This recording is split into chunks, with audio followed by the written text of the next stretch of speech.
Okay.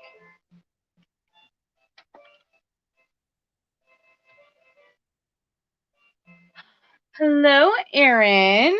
We are doing a hunt a killer box. It's supposed to be like a mystery solving thing. I thought it'd be fun to like do as a live with everyone.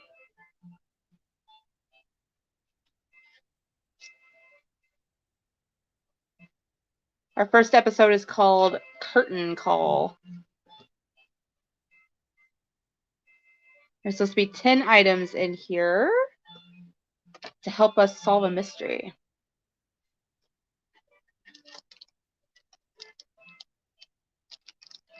Ooh, and I got a pin.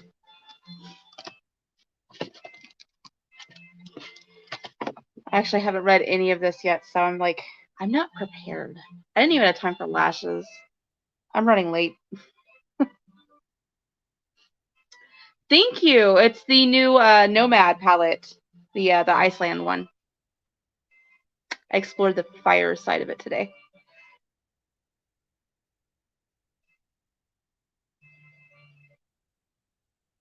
Okay. So we have to keep the evidence for future references. Don't throw out previous episodes. That's good to know. Okay. I don't know if I should wait and see if more people join or if I should just get going. I might wait a little bit, just a little bit. I'm wrecking everything off of my desk.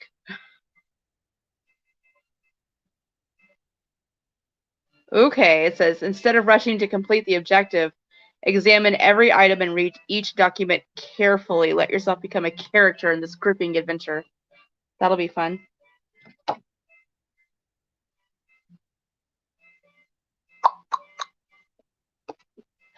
All right. Sounds fun. I think this is going to be really, really fun. I don't know how many people are going to be interested in it, but like I wanted to do more lives and I thought this would be a fun thing that we could all like solve together kind of thing. But I think it's like every month there's like an objective for each box, but like you don't actually solve like the murder or whatever until like the end of the like boxes. Like I think there's like 6 boxes in each storyline. And I want to see if like they have murder mystery and then they have horror. And I want to see if like I can switch to horror box like after we finish this storyline, because like I think the first storyline of the horror series is the Blair Witch Project, and I loved that movie. So I kind of want to do horror, but also I wanted to do this. Yeah, it is kind of cool. Like I did a poll on Twitter asking if like people would be interested if I did this, and I only had like 3 positive responses, and then I did a poll on Instagram and like no one answered any of the poll questions at all. And I was like, well, I'm going to do it anyway because I think it's going to be fun, and maybe people just need to see the fun and then they'll want to join in on the fun later, because like I said, there's going to be 6 of these. It's going to be like a monthly thing that we do. So I think it's going to be fun.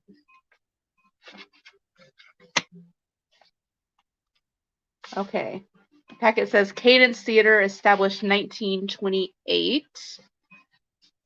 So I think this, if I remember correctly, like I got like an email kind of talking about this a little bit. It was like it's like a cold case murder that happened in a theater, and like the star actress was like murdered like the night before like their opening night or something, and we have to figure out who killed her. But it was like back in the day kind of thing. I think it's gonna be really fun.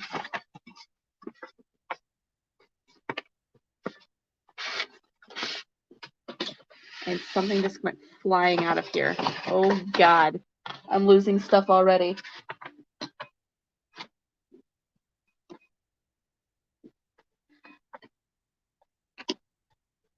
I may have to find like a better space to do this. I'm so cramped over here in my makeup station. Okay, I'm gonna put the box over here. It'll sit without falling out.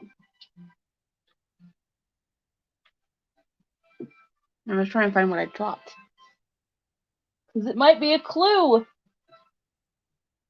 like Blue's Clues, but like messy. I don't even know what it was. So I don't know what I'm looking for. That's the problem.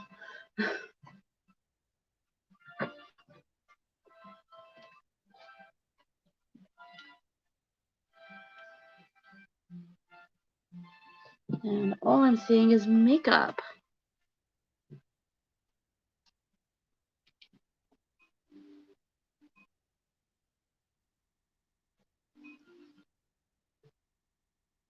This might be a disaster already.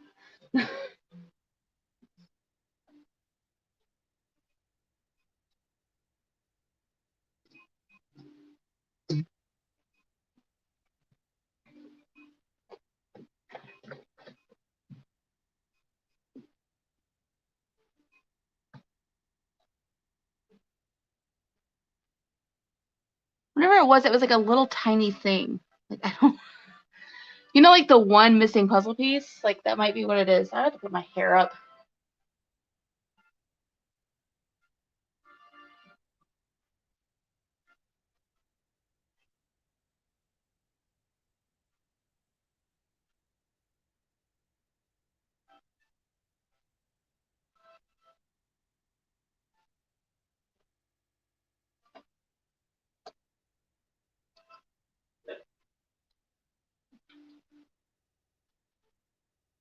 Yeah, I literally don't see anything. So I'm going to say I'm going to have to like roll my chair out of here to find it, which takes like maneuvering a bunch of stuff around because I'm very cramped over here. So we'll just see what I've got, and whatever I'm missing, that's what it was. That's what we're going to do. All right. I'm just going to get started. I don't know.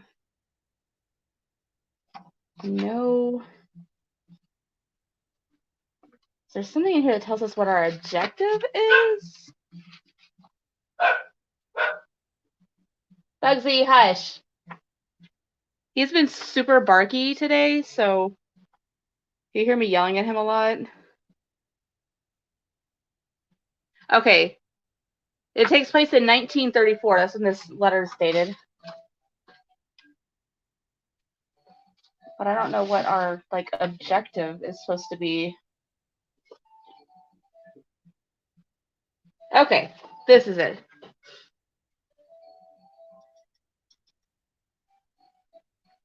Okay, so it says Gray Investigations up here at the top, and it says, "Hello, investigator. I have a case for you. I'm handling a lot of cases on my own right now, but don't worry. I'm confident you can do this by yourself. They don't know me." Okay, you want to drop the link?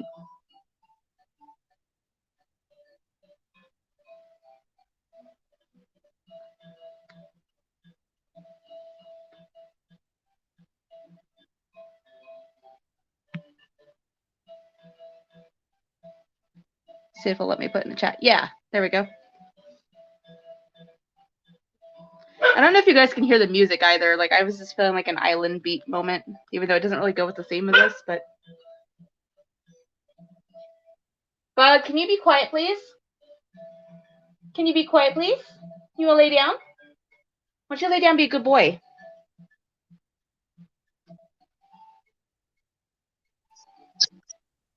Hello. Hello. That's so much easier than trying to type. Yeah. Bug, be quiet. He was so quiet, like 30 minutes before the stream, not a peep. Now, any car going by. Yep. That's my boy. I love him so much. Yeah, we've got two of them upstairs. Let you do that? Yeah. Okay, where was I at? Okay. It concerns an old friend of mine, Julia Adler. We met when I decided to take theater as an elective in college. The fake stabbing was fun for me. That's concerning. Okay. The actual acting, not so much. But Julia excelled at it from the very first class, just vanished into every role she played. It took me a while to figure out who she actually was. But once I did, we got along. Oh, so she's fake. Gotcha. Okay. Julia runs her own theater now, the Cadence in New York. I made it a point to stop by when I was in town a few years ago. It's really kept the Art Deco vibe alive. I don't know a whole lot about theater management, but you don't need to be a detective to tell she's doing interesting work. I know you'll like her, and I know you'll be able to help her. She's got a new case on her hands that's so weird I almost couldn't believe it. Ooh, I like weird. So weird I happened to get wind of it on the national news, and as much as I'd like to help, I'm just too busy. I let her fill you in on the details, but there's one thing I want you to remember. Trust, but verify. That goes for the makeup community. Yeah. Okay. There are a lot of spinning plates when it comes to a case, so make sure you can find hard evidence to back up anything someone says. Okay. I set up a virtual desktop that the two of you can use to share resources for the duration of this investigation. I use one in all my own classes, and it works really well. You can log into, and then it gives website, michellegrayinvestigations.com. Your username for the virtual desktop is your first initial and your last name. And the password is Porter. So I'm guessing that's something that I can actually go online and do. I don't know. We'll see. Right. Once you're logged in, you'll find the folder I created for Julia's case. It's the one called Cadence. The password to her case folder is Colosseum. Or Colosseum. I guess that's more English. If there are any documents Julia needs to give you virtually, they'll be there. I know you can do it. Good luck. P.S. I'm roping you in on this. I put the word out that anyone in need should contact you. Don't be surprised if you start hearing from other people in search of a PI. Interesting. Okay. Another long letter. This is from the Julia chick from the Cadence Theater. I need a drink. It's a lot of reading. This is just fruit juice today. No getting wine drunk. Fair enough. We'll do that later. Gotta keep my senses sharp. We're gonna catch a killer. All right. Hello. First of all, thanks for taking my case. I don't know what I would have done if Michelle hadn't put us in touch. I'm not sure how much she's told you, so I'll start at the beginning. I run the Cadence Theater, which has been in my family since the 1930s. Money's tight, so I recently decided to see if I had any antique costumes that might be worth selling. I wasn't exactly thrilled at the thought of auctioning them off, but I owe it to my family's legacy to keep this place going. Anyway, I finally started doing an inventory of our costumes, and I got to this trunk at the very back of the attic. When I opened it, there was a body inside. Oh, Lord. Right. I thought at first it was a fake mummy from some old stage production. I even took a picture to show my property master. Then I noticed this awful smell and realized it wasn't a prop at all. Wouldn't you notice the smell first? One would think. Oh, my Lord. Okay. While I was waiting for the police to show up, it occurred to me that the body might belong to Viola Vane. That's a good stage name. Yeah. Back in the Depression, she worked at the Cadence as an actress, a pretty good one by all accounts. When I was a kid, the stagehands told stories about how she went missing without a trace after some ill-fated rehearsal. They had all kinds of wild theories about what happened to her. Turns out she was in the attic all along. Only no one knew it. It's horrible to realize that every moment I've spent here, pretty much every moment my dad and my grandparents spent here too, for that matter, she was up there waiting for someone to find her. How did no one smell it? I don't know. That's a pretty pungent smell. Especially if that's like where they stored all their like costumes and props and stuff. Like you would smell a rotting body in a trunk. What the plot hole already? Come on, Hunter Killer. Yeah. Anyway, the police came and processed the scene. We got the full crime lab experience for a few days. However, once they confirmed it was Viola Vane and realized they weren't dealing with a recent homicide, the investigation started to fall down their list of priorities pretty quickly. I'm sure they have more pressing issues to deal with than a cold case that's more than 80 years old, but this poor woman doesn't deserve justice any less because she was murdered a long time ago. I realize any leads must be stone cold by now and that her killer is probably dead and gone, but I still want to do right by her if I can.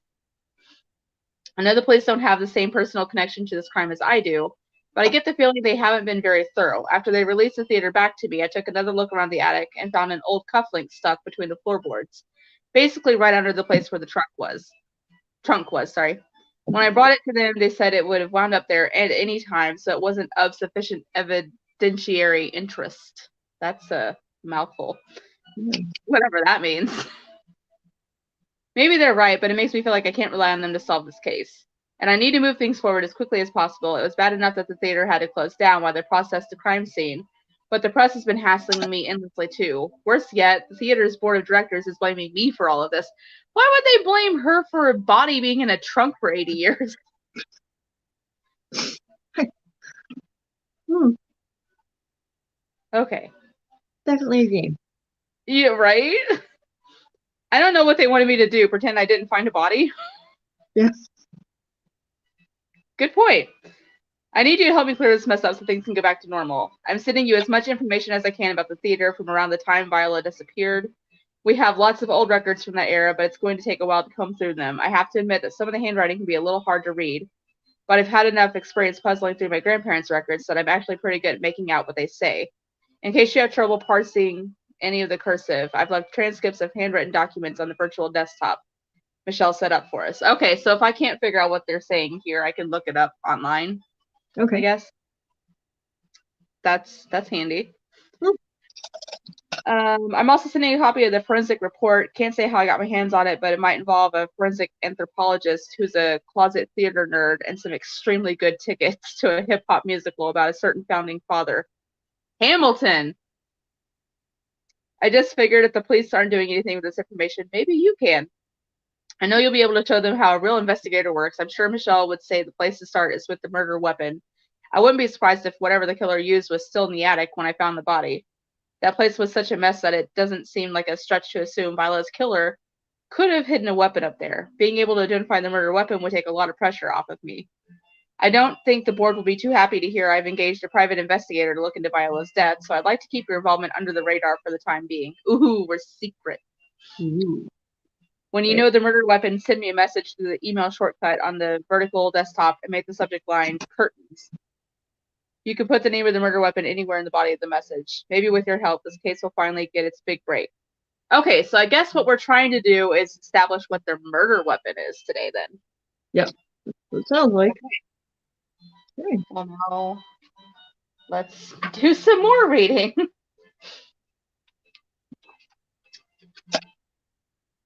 Okay, so this is dated December 25th, 1934, Okay. from the desk of Hector Roland. He says, Ira, how are you and Evelyn holding up? I wish we'd had more time to speak during the cast party, but George kept the two of you cornered for practically the entire evening. I wanted to say that you can leave it right here truly did deserve better. The two of you were fantastic. So was I, for that matter. Sometimes these things just happen without any rhyme or reason. And I'll always maintain that seeing your show fail spectacularly is a rite of passage in this business. Ooh. So a Okay. show tanked. Okay. Honestly, I was happy to be relieved of my responsibilities so you can leave it a few months early.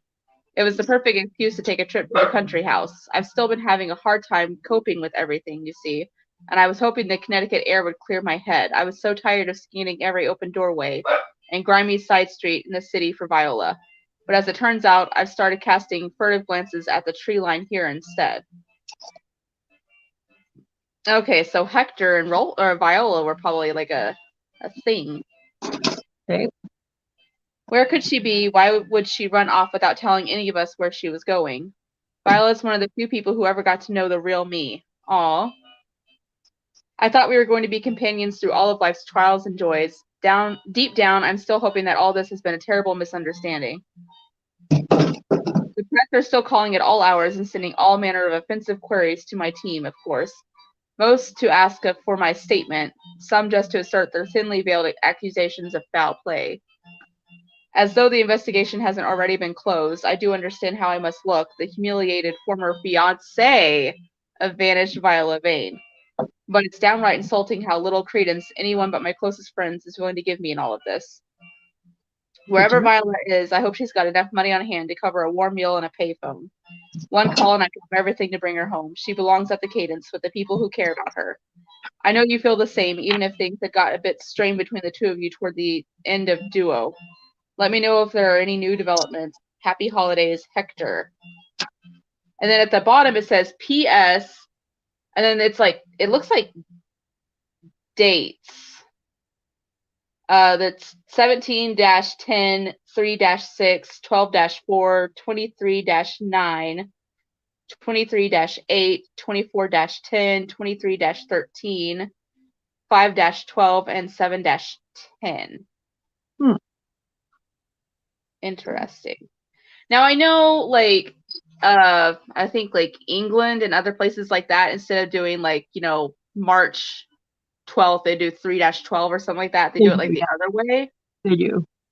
So I'm thinking, because like that first one was 17-10, so it'd have to be like October 17th then?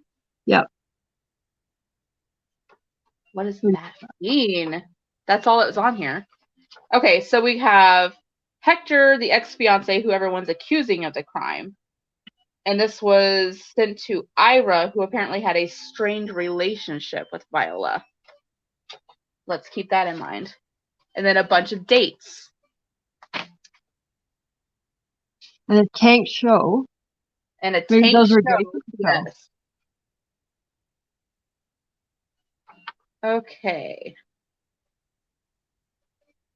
This. Okay, it's like a to-do list.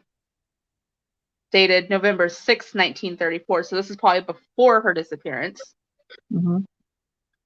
To do, blocking points for rehearsal, edit scenery plans with Ira. Okay, so Ira's probably like one of the backstage people then. You could be the director too, possibly. Maybe. Well, from the way like the thing read, I sort of felt like either Hector was a director or like a producer. Right. So maybe he's a producer and then Ira's a director. Maybe. Maybe she was sleeping with a producer to get roles. Let's keep that in mind. That was a thing. People do that. Oh, yeah. Okay. Check rigging before rehearsal. Check program printing. Okay. It's like really weird cursive. Full cast cover, not solo. Did Male lose Evelyn's makeup kit? Ooh, we don't lose makeup kits. Oh, no, no. Oh, no. Check progress on costumes. Pull out more sandbag counterweights. Okay. That could be something that like they could like knock her out with a sandbag counterweight. Like the things that they like used to like pull the curtains down and up or whatever back in the day. Sure good. Keep that in mind. For home, milk, dry cleaning, Louise's Cosmopolitan. So whoever this is, I'm going to assume this is Hector's notes, since they're talking about blocking stuff with Ira and stuff. So I wonder if Louise, because it said he was like her ex-fiance, I wonder if Louise is like his new flame. Jealousy? Maybe. Rehearsal notes, who's needed. Viola, Evelyn, Hector, Ira, George, myself. Get there early to set up. Vi forgetting lines, and then there's tack marks of 7. She forgot her line 7 times. Run lines with her tomorrow. Curtain not pulling fast enough. Or, and then there's initials SR, too fast.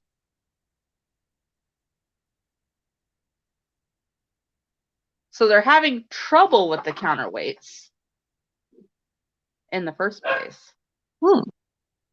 Interesting. Adjust lighting cue at Evelyn's first entrance. Tighten blocking during first scene. Too far apart. Status on... I can't make out what the word is, but it's like something scape backdrop. Ira favoring Evelyn, which would cause tension between Ira and Viola. Yeah, good. Keeping that in mind. And then, let's see, 5:13, Olga, everyone dismissed. Return her cane. Flowers for Vi, question mark. Okay. George demanded dog noses. Oh my word. Lent and floral. 616 East 75th. So that's like the address of like a floral shop, I'm guessing. Okay. Something bigger later. It's all kind of just scribbled on here. And then there's a whole bunch of like SC1, SR2, DR3. I'm going to assume that that's some sort of like scenes from the show or something. Maybe Could be. some kind of theater lingo. I don't know. Have sit down. Ira is director. Okay, so the Ira is the director then. Ruth stops in take 5 at 4:52. 5 o'clock, back to it. Spotlight dimming, question mark, extra lamps in back. DL floorboard creaking so loud. Trip hazard, question mark. Hector, excellent. Last play here, question mark, getting too big. Can Hector get everyone back in line, question mark. Oh. Interesting. Vocal acoustics check seems quiet. Peace offering for Olga. What was going on with Olga? Okay, and then here at the bottom we have some stuff marked off.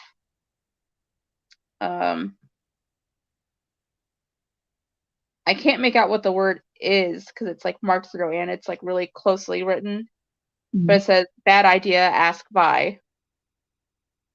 And then there's motion picture tickets, question mark, boxing match, question mark. So maybe that's like, okay, they're trying to figure out like a peace offering for Olga. Right.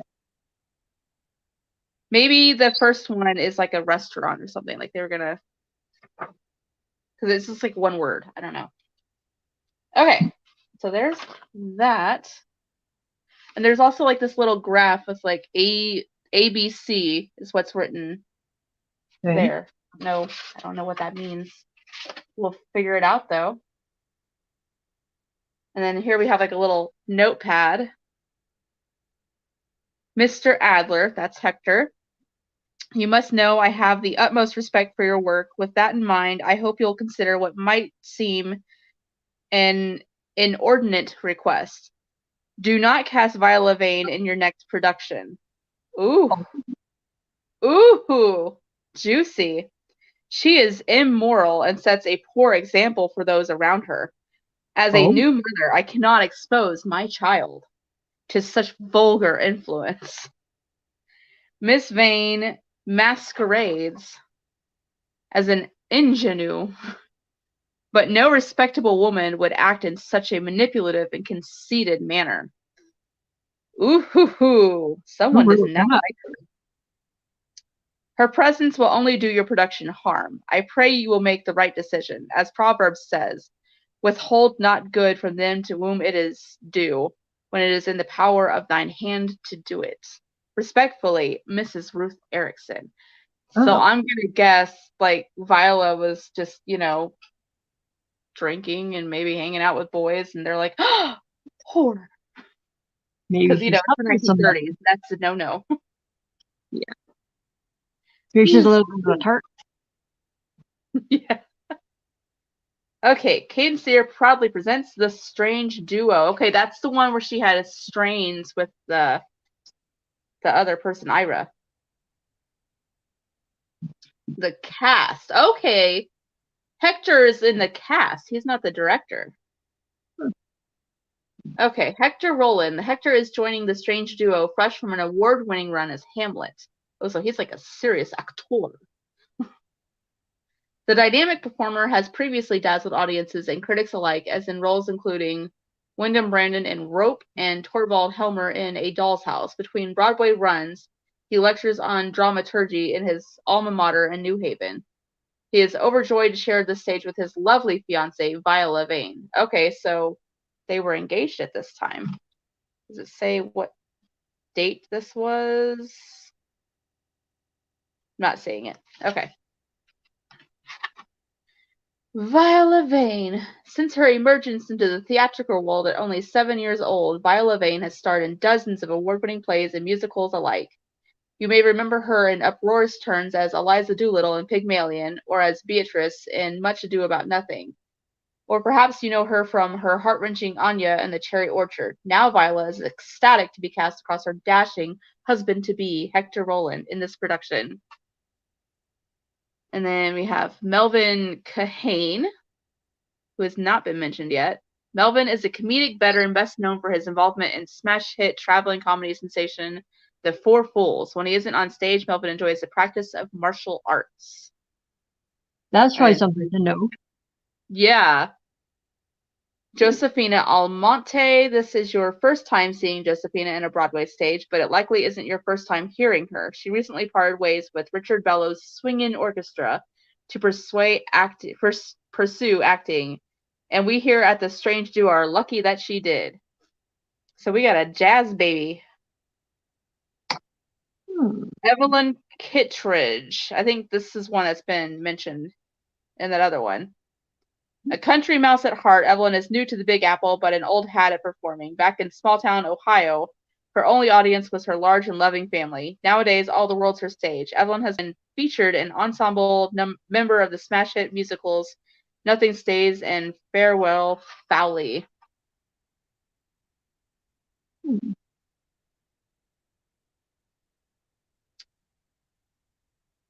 Okay. And then they have like a synopsis of the play, which I'm not sure if that'll play into it, but we'll go ahead and read it out anyway. Act 1, the floor of Marley's department store. Flora Linda Farley, a worker at Marley's department store, is in hot water after selling actress Antonia Aguilar allergenic roses.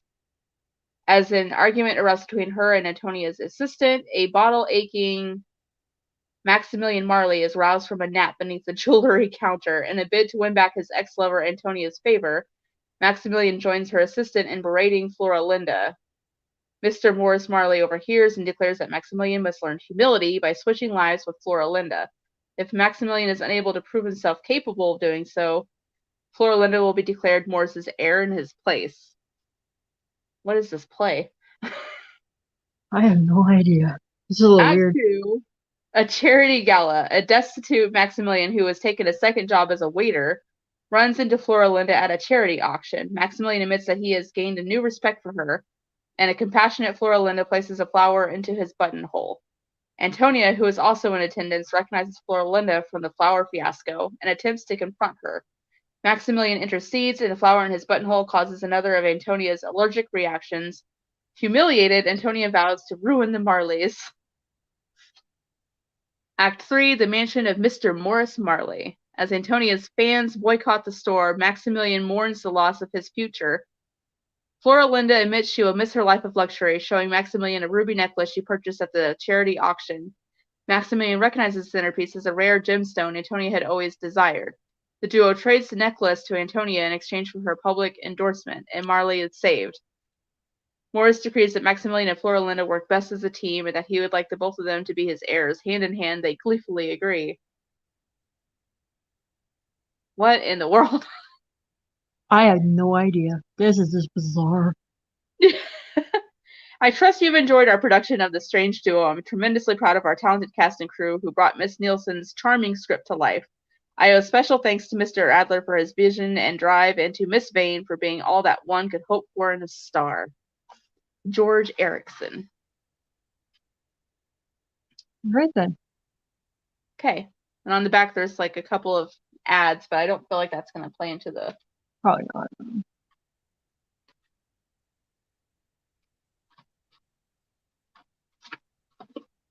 Okay. Official documents. Okay, so this is probably the stuff that like the police found, like the forensic stuff. Yeah. It's sealed. See if I can get it open. My goodness. This is really sealed.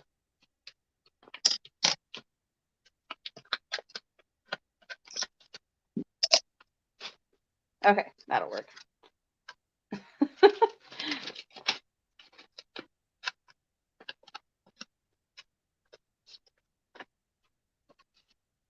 Okay. Forensic report. Analysis performed by Dr. Salma Al-Khattab.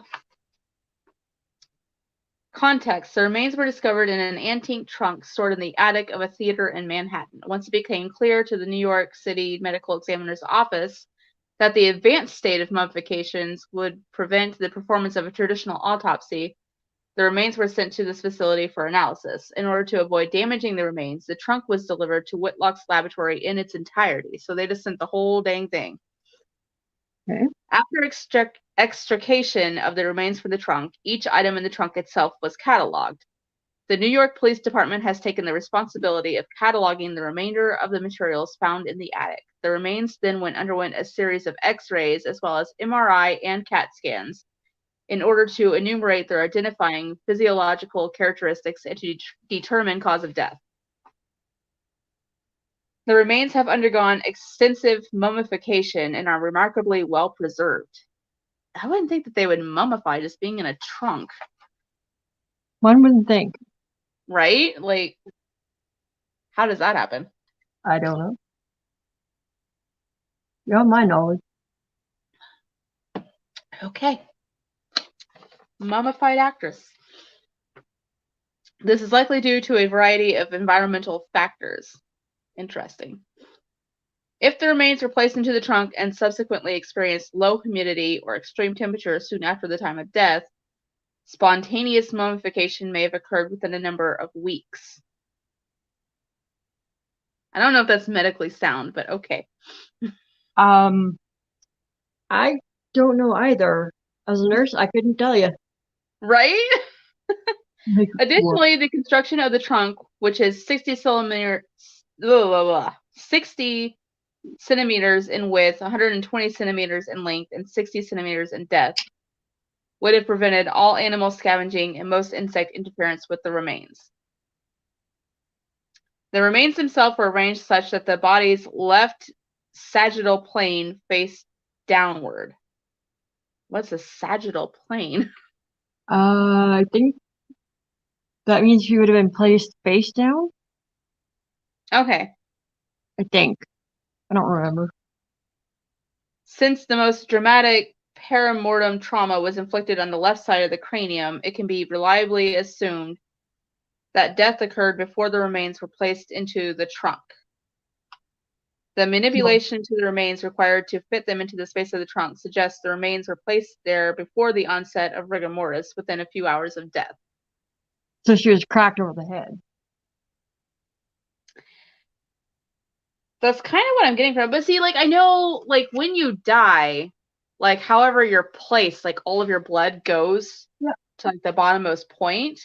Yep. So if they put her, like, face down, all the blood would, like, rush to her head anyway.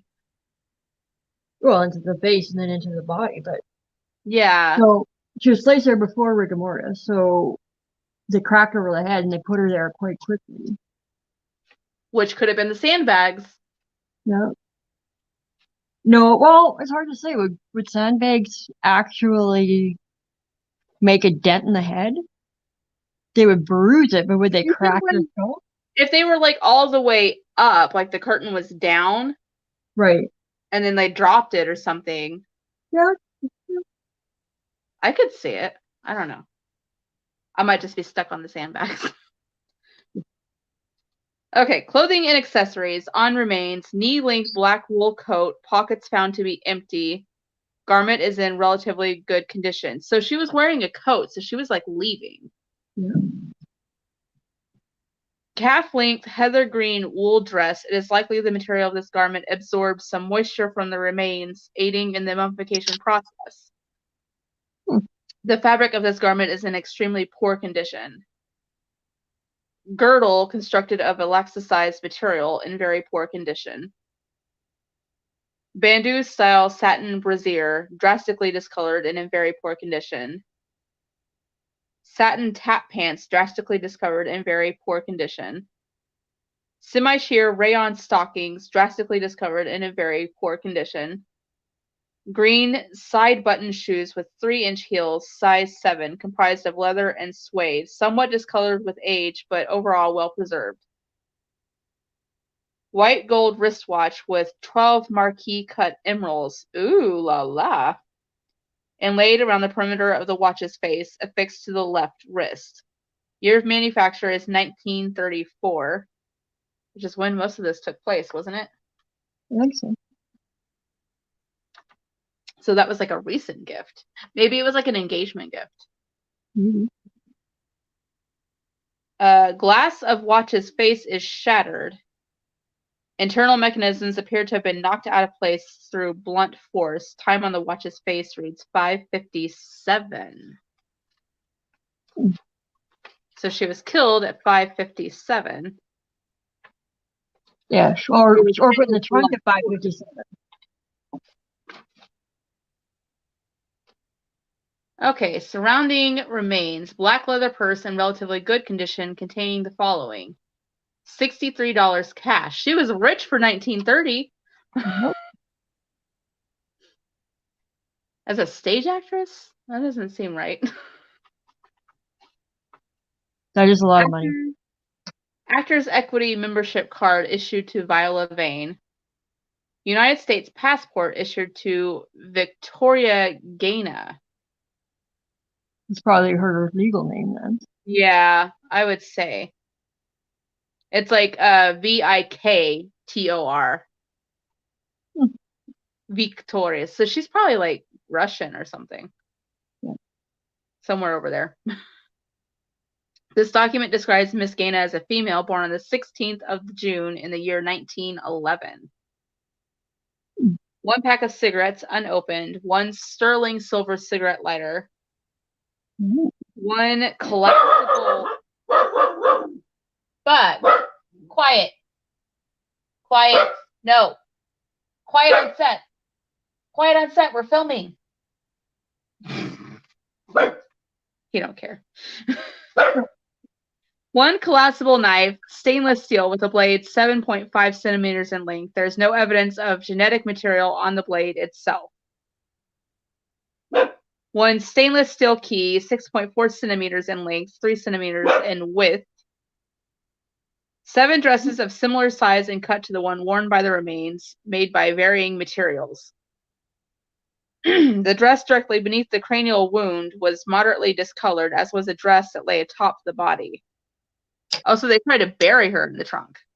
Yeah.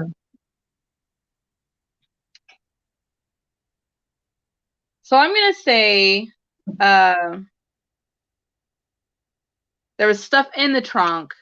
She gets a head wound and dies, and they stuff her in there. She's bleeding. Yeah. On there, and then they like buried her with more dresses, thinking no one will ever find her. And then they did it for 80 years, even though there was like a horrible smell in the attic. Or they're like, oh, it's probably just some dead mice. No one looked around. Yeah. Okay. Castlemeyer testing confirmed this discoloration to have been the result of blood in both these cases. 1 newspaper severely discolored. Castlemeyer testing confirmed this discoloration to have been the result of blood. Text made partially legible through thermal reconstruction. The date printed on the newspaper is Sunday, November 4th, 1934. Hmm. Okay, sex. The remains indicate a female. This conclusion was reached through morphological analysis of the cranium and mandible, which lack prominent brow ridges and possess small mastoid processes, a rounded frontal profile, and a pointed chin, as well as morphological analysis of the pelvis, which presents a wide greater sciatic notch, ventral arch, and an inwardly curved subpubic concavity. She had Fair enough. lady parts. Lady. The remains were consistent with the skeletal development of an individual in her early to mid-20s. The presence of third molars indicate an age beyond the late teens. However, high osteological density indicates that the subject had not yet reached her late 20s. Okay. Ancestry. The subject possesses a high and narrow anterior nasal aperture, as well as an orbital structure that exhibits a circular aviator glasses shape. These features suggest, in broad terms, European ancestry. Victoria. Stature. Measurement of the skeletal remains indicate a height of 155 centimeters. Spontaneous mummifications such as this are only possible when very little moisture is present in a corpse at the time of death. So does that mean that she 30s. lost a lot of blood before they put her in there then? Yeah. Well, and in the 30s, it was during the drought.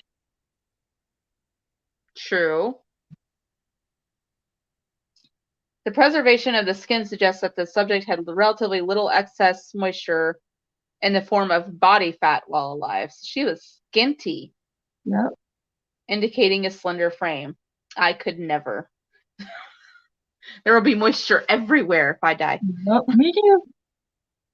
This may also indicate a lack of stomach contents at time of death. So she was starving. Dentition. All of the subject teeth were present, undamaged, and well preserved. Okay. So I guess this is how she was in the trunk? Yep. Or maybe this. I would say if she had like a head wound though and it was getting on everything, it would be this top picture. Yeah. I would say.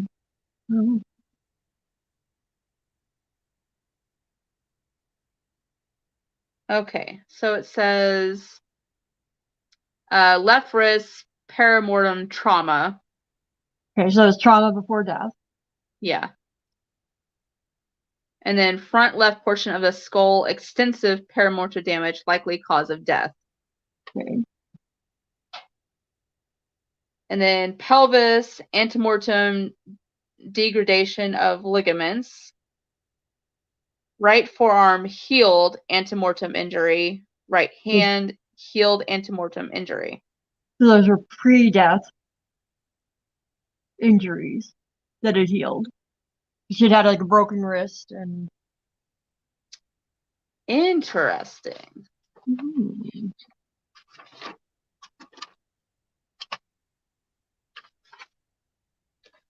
Okay.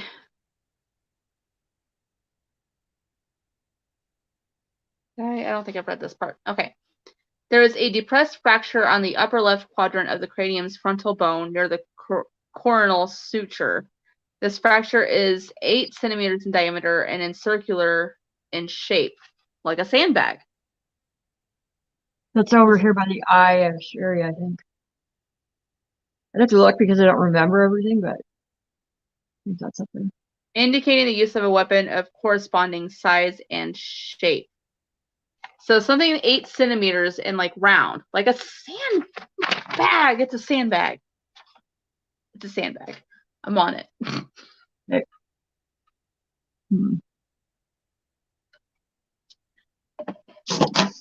On it. Maybe. Watch the next box. I'll have something that like completely destroys my theory. No. Creep me out. I love you. Okay, the blow lodged numerous shards and splinters of bone into the frontal lobe of the cerebrum. Dang.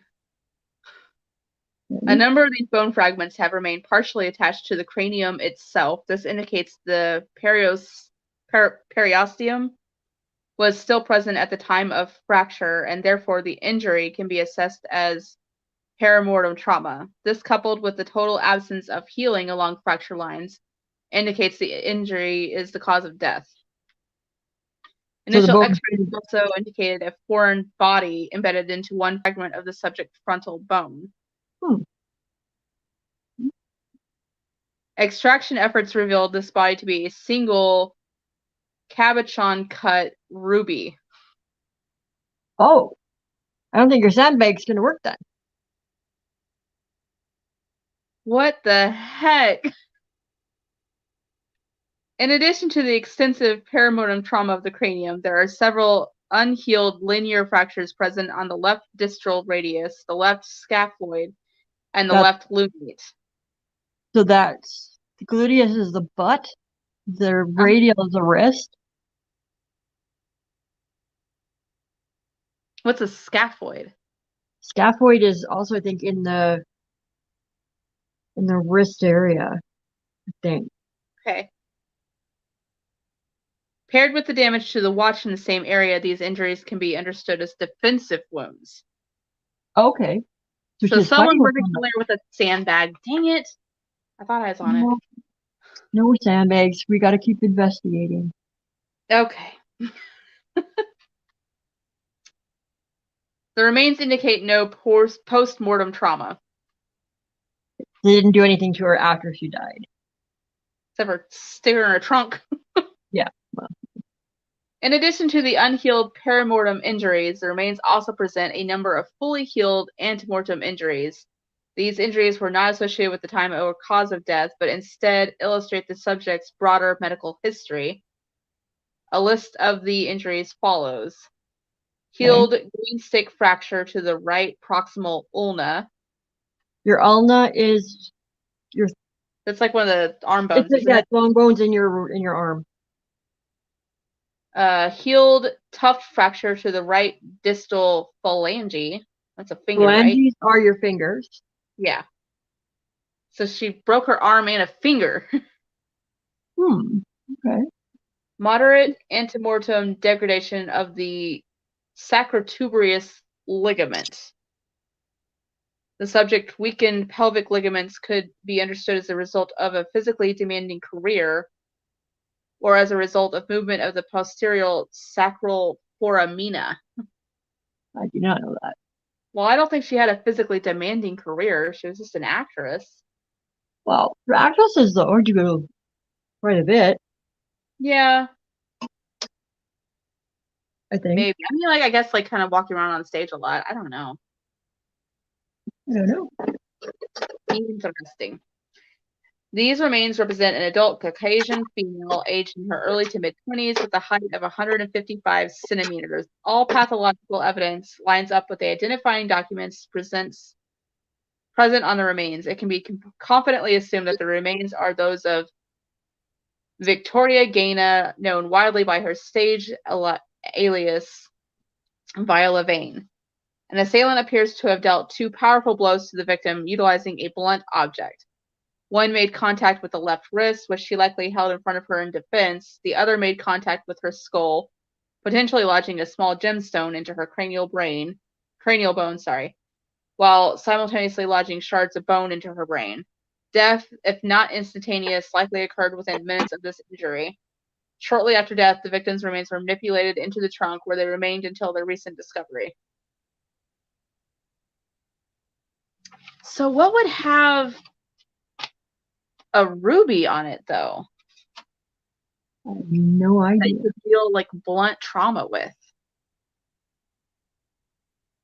Gemstoned out baseball bat? Maybe. Sequin baseball bat. Okay, this is a list of props and stuff that they took. So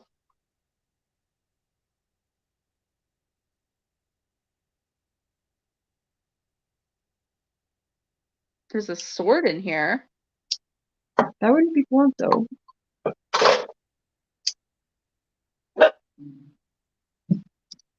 Loose ruby gemstone. Came off of something. Mm-hmm.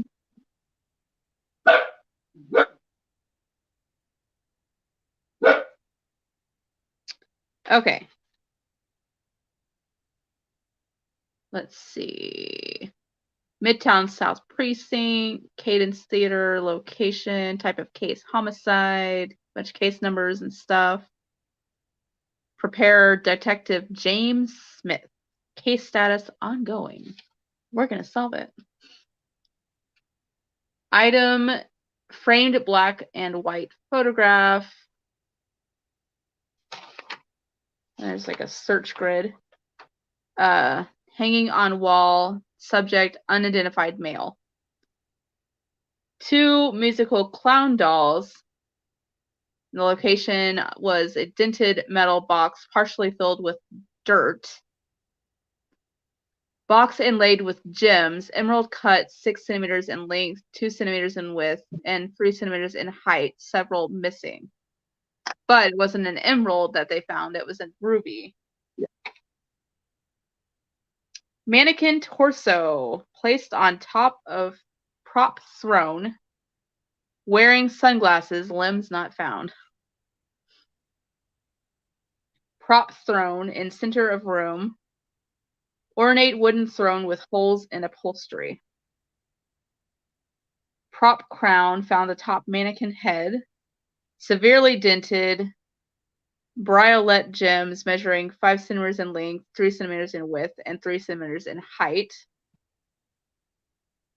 Sewing kit pushed underneath prop throne, still in cellophane wrap. Pan flute atop shoe trunk, initials AM carved into flute. Paper mache prop swords. There's 8 of those. Trunk labeled S words. It's like S dash words. Okay. Why would they just put swords? 1 sword broken, corresponding piece not found, 4 swords bent. But a paper mache sword isn't going to kill someone. No. Metal prop sword, a top trunk labeled S words, sword, sheath, and belt. That was hard to say. Logged separately due to superior make, rusted into sheath. Gold filigree hilt contains cabochon gem inlay. 3 centimeters in length, 2 centimeters in width, 4 centimeters in height, missing. Oh. It was the sword. Like they used like the hilt of the sword to like knock her out. Maybe. And What she if had defensive wounds. the rusted sheath? What if like her blood is what caused it to rust? Maybe. Getting somewhere. It's not the sandbags, apparently. Yeah. Filled binders found in 2 cardboard boxes. Binders filled with various musical compositions. Okay. Paper mache head with fake blood. Atop boxes of fake facial hair in canvas bag labeled Macbeth. Boxes of fake facial hair on floor near wall. Glue spill inside box. Number of individual items within unclear. Loose ruby gemstone among sand spilled from sandbags. Emerald cut 6 centimeters in length, 2 centimeters in width, 3 centimeters in height. Sandbags piled in corner, 2 punctured bags, sand on surrounding floor. Metallic eagle sculpture among sand spilled from sandbags, 5 inches wingspan, large fissure running throughout, perched atop 2 inches of splintered wood. Coat rack standing to the left of entrance door, wood 7 feet in height, bears carved into it. Bear costume hanging on bear coat rack. XL zip-up garment bag labeled Mr. Sanders. Okay. Orangutan costume hanging on bear coat rack, zip-up garment bag labeled August Lupin. Harnesses hanging atop bear coat rack, clips for attaching to ropes. Scene backdrops covered in canvas tarp. Number 1 of New York Cityscape, a crude dragon or lizard painted atop the Chrysler building. Maybe it was like a Godzilla. I don't know. Number 2 of living room interior, hole in backdrop. Cane leaning underneath bear coat rack. Oh. Wooden shaft measuring 3 feet, circular metal head, 3-inch in diameter. Cabochon gem inserts measuring 3 centimeters in length, 3 centimeters in width, and 2 centimeters in height, missing 1. Wasn't there something else in here? They were like, someone was missing their cane and they had to return the cane. Mm-hmm. Interesting. Costume trunk stacked on wall. Trunk number 1 found with lid open. A top trunk contains moth-eaten Middle Ages costume. Number unclear due to extensive damage. Trunk number 2 contains 10 1920s style suits and hats. Trunk number 3 contains 15 dresses in 1920s style. Lengths of rope piled in corner top sandbags. Coils measuring from 15 to 100 feet. Set of stage lighting rigging against wall, no lights attached. Prop Thompson submachine gun. A top shoe rack, heart carved into stock. Shoe trunks against wall, assorted men's and women's formal dress shoes. Box of speakers directly to right of entrance door, new unopened. Drum set against wall, cymbals bent, drumhead pierced. Splintered guitar neck against wall set among drum set, neck marked with a tag which bears the writing, "Thanks, Kurt. Guitar body not found." Okay, so it's either going to be the sword or the cane. And the cane was mentioned. I'm wondering, since it gives the dimensions of the ruby, they're different dimensions. The one in the sword was 3 centimeters in length, 2 centimeters in width, 4 centimeters in height. Mm-hmm. And the cane was 3 centimeters in length, 3 centimeters in width, and 2 centimeters in height. So we gotta go back to this and figure out if it said the dimensions on the ruby that they found. Getting there. We're getting there.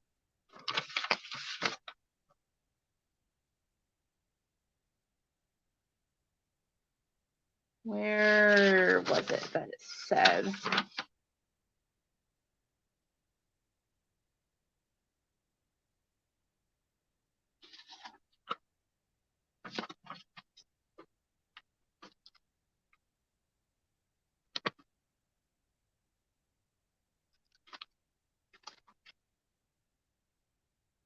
Okay. 3 centimeters in length, 3 centimeters in width, and 2 centimeters in height. So that was the sword. Or no, that's the cane. Yep. It was the cane. Okay. So that's the murder weapon. We think. And who was missing the cane? So I remember that was in all of this nonsense. Yeah.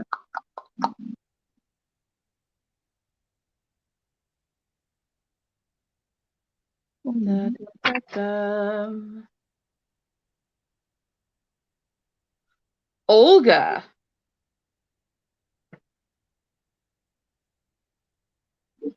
It says 513, Olga, everyone dismissed. And then right below that, it says return her cane. And remember at the bottom, it said peace offering for Olga. And then they were listing off ideas. And when it said bad idea, ask Vi. So Olga and Vi were probably close.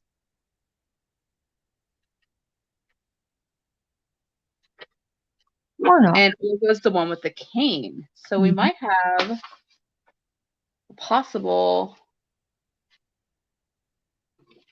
Who was Olga though? Was she in here?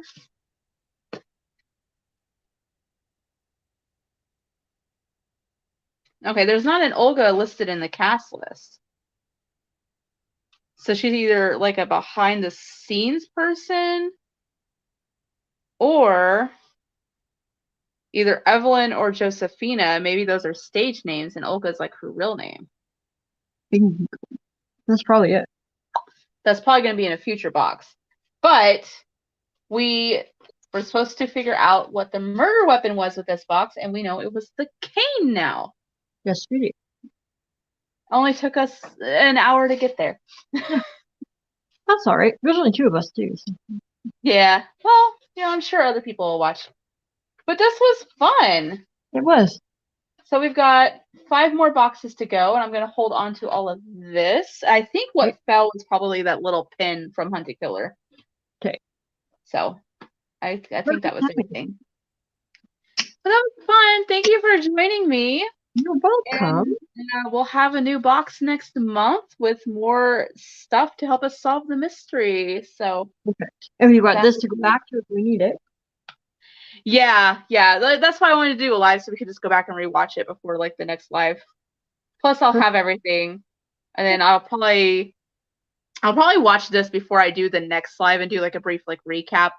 Yeah. Of the case. That way, we're all on the same page. And if it says anything when I go to the website or whatever and put in like what the murder weapon's supposed to be, I'll update everyone on that too. So sounds good. I will. Yay! See you soon. Thank you for joining me on my murder mystery adventure. And maybe next time more people will join.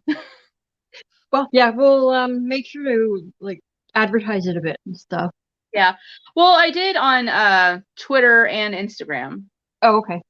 I haven't been on Instagram. Yeah.